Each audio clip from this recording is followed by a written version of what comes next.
Good morning, students. I am Vijay Kumar, lecturer mechanical department. நம்ம பார்த்துட்டு இருக்கிற subject manufacturing process. So அதில் welding technology unit 2 நம்ம பார்த்துட்டு இருக்கோம். இப்போ நம்ம பார்க்க போகிறது மாடல் நம்பர் 7. ஸோ நம்ம லாஸ்ட் கிளாஸில் பார்த்தது என்னென்ன அப்படின்னு பார்த்தோம் அப்படின்னா டைப்ஸ் ஆஃப் ஃப்ளேம்ஸ்னா என்னன்னு பார்த்தோம், சால்டரிங், பிரேசிங், அதுக்கப்புறம் வந்து கேஸ் கட்டிங், ஃப்ளேம் கட்டிங்னா என்ன அப்படிங்கிறத பார்த்தோம். ஸோ இந்த இதில் என்ன பார்க்க போகிறோம் அப்படின்னா டைப்ஸ் ஆஃப் வெல்டிங் ஜாயின்ட்ஸ். இது common to all. So types of welding ஜாயின்ட்ஸுங்கிறது இதுக்கு மட்டும் கிடையாது. So arc welding, gas welding எல்லாத்துக்குமே டைப்ஸ் ஆஃப் வெல்டிங் ஜாயின்ட்ஸ்னா என்னென்ன அப்படிங்கிறத பார்க்க போகிறோம். இதில் ஒரு 4 டைப் தான் இருக்குது. இது வந்து ஒரு சின்ன மாடல் தான், 2 டாபிக்ஸ் தான் கவர் பண்ண போகிறோம். ஸோ இது வந்து ஒரு சின்ன மாடல் தான். ஸோ இது ஈஸியாக அண்டர்ஸ்டாண்டபிள் ஆகிற மாதிரி இருக்கும். ஸோ அடுத்தது வந்து introduction to inspecting of welded joints. Introduction to inspecting of welded joints அப்படின்னா என்ன அப்படின்னா, நம்ம இப்போ ஒரு கார் வந்து மேனுஃபேக்சர் பண்ணுறோம், ஓகேவா? நம்ம எல்லாமே இது பண்ணி ஒரு கார் டிசைன்லாம் பண்ணி மேனுஃபேக்சர் பண்ணுறோம். அந்த மேனுஃபேக்சர் நம்ம பண்ணிகிட்டே இருக்கும்போது எல்லா காரும் ஓகே, நம்ம கொடுத்துருக்கிற ஸ்டாண்டர்டைசேஷன், கொடுத்துருக்கிற டைமென்ஷனுக்கு தகுந்தாப்புல எல்லா காரும் வந்து மேனுஃபேக்சரிங் ஆகிக்கிட்டே வந்துட்டே இருக்கு.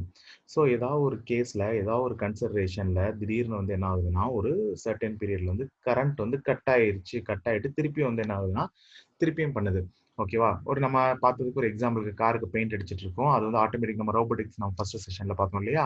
அதே மாதிரி ஒரு ரோபோட்டிக்ஸ் வந்து காருக்கு வந்து பெயிண்ட் அடிச்சிட்டு இருக்கு. அப்போ வந்து ஒரு சடனா என்ன ஆகுதுன்னா ஒரு கரண்ட் கட் ஆயிட்டு மறுபடியும் ரீஜென்ரேட் ஆகுது. அப்போ ரீஜென்ரேட் ஆகத்துல என்ன ஆகும் அப்படின்னா ஒரு பிரேக் பாயிண்ட். அப்போ அந்த இடத்துல என்ன ஆகும், ஸ்ப்ரே பண்ணிட்டு இருக்கிறது அப்படியே அந்த இடத்துல என்ன ஆயிருது, நின்றுட்டு மறுபடியும் இன்னொருக்க ஸ்ப்ரே பண்ணுது. ஸோ இதுக்கெல்லாம் வந்து அட்வான்ஸ் பண்ணி கண்டுபிடிச்சிட்டாங்க. பட் இருந்தாலும் என்ன ஆகும்னா அந்த சின்ன ஒரு இடத்துல கரண்ட் கட் ஆன இடத்துல அந்த பெயிண்ட் விட்டுட்டு மறுபடியும் அடிச்சதுக்கான ஒரு மார்க் வந்து அந்த இடத்துல இருக்கும் இருக்கும் இல்லையா? ஸோ அப்போ அதை வந்து என்ன பண்ணுவாங்க, நிறைய இடத்துல கஸ்டமர்ஸ், இப்போ இந்தியாவில் வந்து நம்ம அந்த அளவுக்குலாம் நம்ம பார்த்து வாங்குறது. பட் ஆனால் ஃபாரின்ல இருக்க கஸ்டமர்ஸ்லாம் இந்த மாதிரி இதெல்லாம் வந்து அவங்க சின்ன சின்ன டேமேஜஸ் கூட என்ன பண்ணுவாங்க அப்படின்னா, நிறையா வந்து அவங்களுக்கு வந்து ஒரு டிஃபிகல்ட்டியா, அந்த மாதிரி வந்து அவங்களுக்கு ஒரு அன்கம்ஃபர்டபுளா, அன்சாட்டிஸ்ஃபைடா என்ன பண்ணுவாங்க, அந்த மாதிரி கார் வாங்கல ஃபீல் பண்ணுவாங்க. ஸோ அப்போ என்ன பண்ணுவாங்க அப்படின்னா, அந்த மாதிரி சின்ன சின்ன இடத்துல எங்கெல்லாம் இருக்கோ அப்படிங்கிறத அதை ரெக்டிஃபை பண்ணுவாங்க. ஸோ அதை ரெக்டிஃபை பண்றது, அதை முதல்ல எப்படி கண்டுபிடிக்கிறாங்க, அது வந்து அதை எப்படி ரெக்டிஃபை பண்றாங்க அப்படிங்கிறது தான் இந்த இன்ஸ்பெக்ஷன். நம்ம அதே மாதிரி தான் இதுல என்ன பண்ண போறோம் அப்படின்னா, ஒரு சின்ன வெல்டிங்குள்ள என்னென்ன மாதிரி டிஃபெக்ட்ஸ்லாம் இருக்கு, எதுல டிஃபெக்ட்ஸ் வந்துச்சு, என்ன ரீசனால் டிஃபெக்ட்ஸ் வந்துச்சு அப்படிங்கிறது தான் நம்ம என்ன பண்ண போறோம், இந்த introduction to inspecting of welded ஜாயின்ட்ஸ்ல பார்க்க போறோம். ரைட். ஸோ ஃபர்ஸ்ட் நம்ம பார்த்துட்டு இருக்கிறது வெல்டட் ஜாயின்ட்ஸ். வெல்டட் ஜாயின்ட்ஸ்ல என்னென்ன வெல்டட் ஜாயின்ட்ஸ் இருக்குன்னு பார்க்க போறோம். அதுல ஃபர்ஸ்ட் நம்ம இப்போ பார்க்க போறது லேப் ஜாயிண்ட். லேப் அப்படிங்கிறது, நம்மளுக்கு லேப்னா என்ன பண்ணியிருப்போம் அப்படின்னா, நிறைய கார் ரேஸ்ல பார்த்துருப்போம் இல்லையா? லேப் ஒரு டோட்டல் ஒரு கம்ப்ளீட் சைக்கிள் ரெவல்யூஷன் வந்தோடனே மறுபடியும் அதே இடத்துல இருந்து ஸ்டார்ட் ஆகும் அப்படின்னு சொல்லிட்டு. பட் ஆனால் இங்க இருக்கிற லேப் என்ன அப்படின்னா, ஒரு பிளேட் மேல இன்னொரு பிளேட்டை வச்சு வெல்ட் அடிக்கிறது. ஜஸ்ட் இந்த சிம்பிளா நம்ம இங்க இதுல டயக்ராம் எக்ஸ்பிளைன் பண்ணியிருக்கோம் இல்லையா?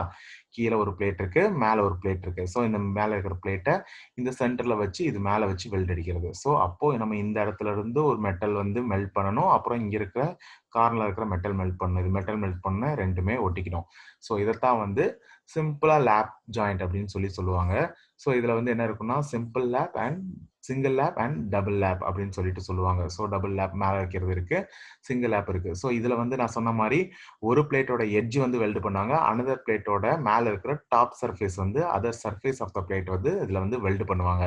ஸோ இதைத்தான் வந்து லேப் ஜாயிண்ட் அப்படின்னு சொல்லுவாங்க. ஸோ இதெல்லாம் வந்து மேக்ஸிமம் எங்க இருக்குன்னா, நிறைய பிளேட்ஸ் வந்து ஜாயின் பண்ற இடத்துல. இதெல்லாம் வந்து ஒவ்வொரு அப்ளிகேஷன், ஒவ்வொரு இண்டஸ்ட்ரியில ஒவ்வொரு தந்தாப்புல நம்மளுக்கு காம்பனன்ட் ரெக்குவயர்மெண்ட்ஸ் தந்தாப்புல இந்த வெல்டிங் ஜாயிண்ட்ஸ், இந்த லேப் ஜாயிண்ட்ஸ்லாம் யூஸ் பண்ணுவாங்க. நெக்ஸ்ட் வந்து but joints. But joint already நம்ம ஒரு தடவை டைப்ஸ் ஆஃப் வெல்டிங்லயே பார்த்தோம். பட் வெல்டிங் அப்படின்னு ஒன்று இருக்கும். அந்த பட் வெல்டிங் அப்படிங்கிறது தான் இந்த பட் ஜாயிண்ட்ஸ். பட் ஜாயிண்ட்ஸ்ங்கிறது இந்த கார்னர் வெல்டிங். இந்த ரெண்டுமே சேம் பிளேட் தான், சேம் டைமென்ஷன்ல இருக்க பிளேட் தான். இந்த பட் ஆனால் அந்த ரெண்டு பிளேட்டையும் நம்ம ஒன்று சேர்க்க போறோம். ஒன்று சேர்க்க போகும்போது இந்த கார்னர், இந்த இருக்குல்லையே, அதைத்தான் பட்டுன்னு சொல்லுவாங்க. பட்டுனா கார்னர். அந்த கார்னர் இருக்கிற ரெண்டையும் ஒண்ணுக்கு ஒன்று ஒட்டி வெல்ட் வைக்க போறோம். ஸோ இதைத்தான் வந்து நம்மளுக்கு ஆல்ரெடி நம்ம வெல்டிங்ல டைப்ஸ் ஆஃப் வெல்டிங்ல பார்த்தோம் இல்லையா? இது எப்படி பட் ஜாயிண்ட்டை கொண்டு வர போறோம் அப்படின்னா, இந்த பிளேட்லயும் கரண்ட் கொடுப்பாங்க, இந்த பிளேட்லயும் கரண்ட் கொடுப்பாங்க. ஸோ கரண்ட் கொடுக்கறதுல என்ன ஆகும்னா, இந்த ரெண்டு கண்டக்டர், அதாவது கரண்ட் கொடுத்தாலே இது ரெண்டு கண்டக்டர், அந்த கண்டக்டர் வந்து என்ன ஆகும்னா ரெண்டையும் ஒன்னா மீட் பண்ணும்போது இந்த எட்ஜும் ஒன்னா இதாகி அதுக்கப்புறம் இங்கே ஹீட் ப்ரொடியூஸ் ஆக ஆரம்பிச்சு இதுல இருந்து என்ன ஆகும்னா மெல்ட் பண்ணி ரெண்டு பிளேட்டும் ஒன்னா ஒட்டுறதுக்கான சான்ஸ் இருக்கு. ஸோ அந்த கார்னர் எட்ஜஸ் டு எட்ஜஸ் வந்து நம்ம வெல்ட் பண்றது, ஒட்ட வைக்கிறது தான் வந்து இதுல பட் ஜாயிண்ட் அப்படின்னு சொல்லுவாங்க. ஓகேவா? நெக்ஸ்ட் வந்து welding joints of corner joints. Corner joints அப்படிங்கிறது வந்து இது ஒண்ணுமே இல்ல. கார்னர் ஜாயிண்ட்ஸ் நம்ம இதுல பார்த்திருக்கிற மாரி 90 டிகிரி ஒரு பிளேட்டுக்கு இன்னொரு பிளேட் வந்து 90 டிகிரியோட கார்னர மட்டும் வெல்ட் பண்றது. ஸோ இதெல்லாம் வந்து நம்மளுக்கு ஆங்கிள்ஸ்ன்னு சொல்லுவாங்க. 90 டிகிரி ஆங்கிள். அந்த 90 டிகிரி ஆங்கிள்ல கார்னர் பிளேட்ட மட்டும் என்ன பண்ணுவாங்க, இதுல வெட்ஜ் பண்ணுவாங்க. ஸோ வெல்ட் பண்ணதுல இது வந்து எதுக்கு மேக்ஸிமம் யூஸ் பண்ணாங்கன்னா, மேக்கிங் ஒரு பாக்ஸஸ் இந்த டேங்க் நம்ம வீட்ல இருக்கிற டேங்க்ஸ், பாக்ஸ் இருக்கு இல்லையா? அந்த ஃப்ரேம்ஸ் இதெல்லாம் வந்து மேக்ஸிமம் கார்னர் ஜாயிண்ட்ஸ் யூஸ் பண்ணுவாங்க.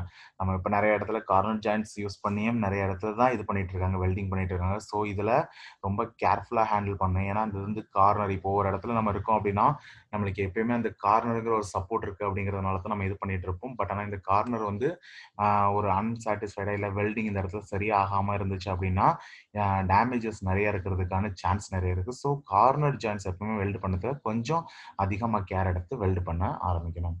ஓகேவா? ரைட். நெக்ஸ்ட் வந்து வெல்டிங் ஜாயிண்ட்ஸ்ல வந்து டி ஜாயிண்ட்ஸ். டி ஜாயிண்ட்ஸ்னா ஒண்ணும் இல்ல. நம்மளுக்கு டி ஷேப்ல வெல்டிங் அடிக்கிறது தான் வந்து டி ஜாயிண்ட்ஸ் அப்படின்னு சொல்லுவாங்க. ஸோ அதே மாரி நம்ம 90 டிகிரி பிளேட் என்ன பண்ணோம், கார்னர்ல வச்சு வெல்ட் அடிச்சோம் இல்லையா? இந்த 90 டிகிரி பிளேட்ட வந்து கார்னர்ல வச்சு வெல்ட் அடிக்காம சென்டர்ல வச்சு வெல்ட் அடிக்க போறோம். ஸோ இத பார்த்தீங்கன்னா, இது வந்து பார்த்தீங்கன்னா ஒரு டி ஷேப்ல இருக்கும். அந்த டி ஷேப்ல இருக்கிறதுனால தான் இது டி ஜாயிண்ட் சொல்லுவாங்க. அதே மாரி இதுல என்ன பண்ணக்கூடாது, வெல்ட் அடிக்கிறதுல 2 சர்ஃபேஸ் ஆப்போசிட் 2 சர்ஃபேஸ்லயுமே வெல்ட் அடிக்கணும். மித்த எல்லாத்துலயும் ஒரு இடத்துல வெல்ட் அடிச்சா போதும். பட் ஆனா இதுல 2 சர்ஃபேஸ்லயும் வெல்ட் அடிக்கணும். 2 சர்ஃபேஸ்ல வெல்ட் அடிக்கிறதுல இங்க இருக்கிற சர்ஃபேஸ்லயும் இங்க இருக்கிற சர்ஃபேஸ்லயும் சேர்த்து இந்த இடத்துக்கு வெல்ட் அடிச்சிடலாம். பட் ஆனா இந்த பக்கம் என்ன இருக்காது, வெல்டே இருக்காது. நம்ம இன்கேஸ் வந்து ஃபோர்ஸ் இந்த இடத்துல இருந்து கொடுக்குற மாதிரி இருந்துச்சு அப்படின்னா, இந்த பிளேட் என்ன ஆயிரும், மேல இருக்கிற பிளேட் வந்து ஒன்னா ரெண்டா அந்த பக்கம் இருக்கிறதுல உடஞ்சு போயிடும். ஸோ அப்படி உடஞ்சு போகாம இருக்கிறதுக்கு தான் என்ன பண்ணுவாங்க, இந்த ஆப்போசிட் சைட்லயே வந்து வெல்டிங் அடிச்சிருவாங்க. ஸோ இந்த வெல்டிங் அடிச்சிட்டாங்க அப்படின்னா 2 பக்கமும் ரொம்ப ரொம்ப ஸ்டிஃபா இருக்கும். ஸோ எங்கேயுமே என்ன பண்ண முடியாது, இது பண்ண முடியாது. ஸோ இந்த இடத்துல only by thick sheets above இதை வந்து ரொம்ப தின் ஷீட்ஸ்ல வெல்டிங் பண்ண முடியாது. தின் ஷீட்ஸ்ல வந்து ஒரு 3 mm கீழே தின் ஷீட் வெல்டிங் இருந்துச்சு அப்படின்னா, ஷீட் வெல்டிங் இருந்துச்சுன்னா இது ஈஸியா பெண்ட் ஆகிறதுக்கு சான்ஸ் இருக்கு. அப்படிங்கிறதுனால தின் ஷீட்ஸ் ஆர் திக் ஷீட்ஸ் அபவ் 3 mm 3 mmக்கு மேலாம் எந்த ஷீட் இருக்கோ அந்த ஷீட்ல தான் நம்ம வெல்டிங் பண்ண முடியும். ஏன்னா நம்ம இந்த இடத்துல வெல்டிங் அடிக்கிறதுல இங்க இருந்து அது ஓட்ட போட்டு கீழே அந்த வெளியே போயிடக்கூடாது. ஸோ அதனால தான் இங்க திக் ஷீட்ஸ் அபவ் 3 mm அப்படின்னு நம்மளுக்கு சொல்லியிருக்காங்க. ரைட். மறுபடியும் நம்மளுக்கு அடுத்தது inspection and testing of welding joints நம்ம இதை பார்த்துட்டு இருக்கிறதுல inspection and testing of welding joints நான் ஆல்ரெடி சொன்ன மாதிரி இன்ஸ்பெக்ஷனுங்கிறது ஒரு பொருள் நம்மளுக்கு மேனுஃபேக்சரிங் ஆகி வெளியே வருது. வெளியே வரத்துல இந்த பொருள் நம்மளுக்கு தேவையான அளவுக்கு சரியான அளவுல கரெக்டா எந்த ஒரு டேமேஜும் டிஃபெக்ட்ஸ் எந்த ஒரு பழுதும் இல்லாம இந்த ப்ராடக்ட் வந்து வெளியே வருதா அப்படிங்கறத சொல்றதுதான் இன்ஸ்பெக்ஷன் அப்படின்னு சொல்லுவாங்க. இந்த இன்ஸ்பெக்ஷனை வந்து நம்ம டெஸ்ட் பண்றோம். எல்லா பார்ட்டிகிள் நம்மளுக்கு கொடுத்த ஸ்டாண்டர்டைசேஷனுக்கு தகுந்தாப்புல இது எல்லாமே கரெக்டா இருக்கா. ஸோ ஏதாவது ஒரு டிஃபெக்ட்ஸ் கண்டுபிடிச்சா கூட அந்த ப்ராடக்ட் வந்து டோட்டலா ரிஜெக்ட் பண்ணிடுவாங்க. மறுபடியும் அதை வந்து கஸ்டமருக்கு கொடுக்க மாட்டாங்க. ஸோ அந்த மாதிரி ஏதாச்சும் ஒரு காம்போனன்ட்ல வந்து இந்த மாதிரி இருக்கா அப்படிங்கிறத டெஸ்ட் பண்ணுவாங்க. ஃபர்ஸ்ட் இன்ஸ்பெக்ஷன் பண்ணுவாங்க. அதுக்கப்புறம் அதை வந்து டெஸ்ட் பண்ணுவாங்க. ஸோ அந்த டெஸ்ட் பண்றதா வந்து இதுல வெல்டிங் ஜாயிண்ட்ஸ் சொல்லுவாங்க. இதுல 2 டெஸ்ட் இருக்கு. ஒன்று டிஸ்ட்ரக்டிவ் டெஸ்ட்னு ஒன்று இருக்கு, ஒன்று நான் டிஸ்ட்ரக்டிவ் டெஸ்ட். டிஸ்ட்ரக்டிவ் அப்படின்னா என்னன்னா உடைக்கிறது, பிரேக் பண்ணி பார்க்கறது. ஸோ நிறைய இடத்துல வந்து இப்போ என்னன்னா ஒரு எக்ஸாம்பிளுக்கு நம்மளோட கார் கம்பெனியில் நம்ம எடுத்துக்கிறோமே, கார் கம்பெனியில் எடுக்கிறதுல ஒரு கார் மேனுஃபேக்சரிங் ஆகி வருது. கார் மேனுஃபேக்சரிங் ஆகி வரத்துல நம்மளோட கார்ல வந்து எல்லாருமே என்ன சொல்லுவாங்க, கார் வந்து நம்ம எடுத்துட்டு போனோம் அப்படின்னா இந்த கார் வந்து சேஃப்டியா இருக்கா அப்படிங்கிறத நம்ம ஃபர்ஸ்ட் எல்லாமே செக் பண்ணுவாங்க. ஸோ ஃபர்ஸ்ட் சேஃப்டியா இருக்கு அப்படின்னா என்ன பண்ணுவாங்க அப்படின்னா, காரை வந்து எல்லா இடத்துலயும் நம்ம மேல இருந்து டைமென்ஷன் எல்லாமே கரெக்டா இருக்கான்னு மேட்ச் பண்ணி பார்த்துடலாம். பட் ஆனா இந்த கார் வந்து ஒரு இடத்துல இடிச்சிச்சுன்னா அது உள்ளுக்குள்ள இருக்கிற பேசஞ்சர் அஃபெக்ட் பண்ணாத அளவுக்கு இருக்குமா, அந்த ஆக்சிடென்ட் ஆயிடுச்சுன்னா அஃபெக்ட் பண்ணாத அளவுக்கு இருக்குமா அப்படிங்கிறத செக் பண்ணி பார்க்கணும். அதை செக் பண்ணி பார்க்கணும் என்ன பண்ணணும், உண்மையிலேயே அந்த காரை வந்து ஒரு இடத்துல போய் இடிச்சு நம்ம நிறைய டிஸ்கவரி சேனல்ஸ் எல்லாம் பார்த்துருப்போம் இல்லையா, அந்த காரை இடிச்சு அதை வந்து நம்ம டெஸ்ட் பண்ணி பார்க்கணும். ஸோ என்ன பண்ணுவாங்க, ஒவ்வொரு ஃபேக்டரிலையும் ரேண்டமா போய் ஒரு காரை எடுத்துட்டு வந்து அந்த காரை வந்து என்ன பண்ணுவாங்க, அதை மேனுஃபேக்சரிங் பண்ணி முடிச்ச ஒரு காரை எடுத்துட்டு வந்து ஒரு ஹெவி ஃபோர்ஸ் கொடுத்து உள்ளுக்குள்ள ரோபோட்ஸ் ஏதோ வச்சு ஹெவி ஃபோர்ஸ் கொடுத்து ஒரே இடத்துல ஒரு பார்ட்டிகல் ஆப்ஜெக்ட்ல மோத விடுவாங்க. அப்போ மோத இடத்துல உள்ளுக்குள்ள இருக்கிற பேசஞ்சர்ஸ்க்கு உள்ளுக்குள்ள இருக்கிற எந்த அளவுக்கு டேமேஜ் இருக்கு அப்படிங்கிறத இதை வச்சு தான் கன்சிடர் பண்ணுவாங்க. ஸோ அப்போ நம்ம உடைச்சு பார்த்தா தான் தெரியும் அந்த மெட்டீரியல் வந்து எவ்வளோ ஸ்ட்ராங் ஸ்டிஃப்னஸ்ல இருக்கு அப்படிங்கிறது நம்மளுக்கு தெரியும். ஸோ அதைத்தான் வந்து டிஸ்ட்ரக்டிவ் டெஸ்ட்னு சொல்லுவாங்க. நான் டிஸ்ட்ரக்டிவ் டெஸ்ட் ஒண்ணுமே கிடையாது. இந்த பார்ட்டிகளை வந்து இப்பெல்லாம் கம்ப்யூட்டர்ல நிறைய அட்வான்ஸ் டெக்னாலஜி வந்துருச்சு. சிஎஃப்டி அனாலிசிஸ்னு சொல்லிட்டு நிறைய வந்துருச்சு. ஸோ அனாலிசிஸ் ஆன்சர்ஸ் அப்படின்னு சொல்லிட்டு பார்க்கறதுல நம்ம அந்த மெட்டீரியலுக்குள்ள ஆல்ரெடி நம்ம என்ன பண்ணலாம் அந்த பார்ட்டிகளை, ஏன்னா சில இதெல்லாம் ரொம்ப ஹெவி காஸ்ட்லியஸ்ட் மெட்டீரியலாக இருக்கும்.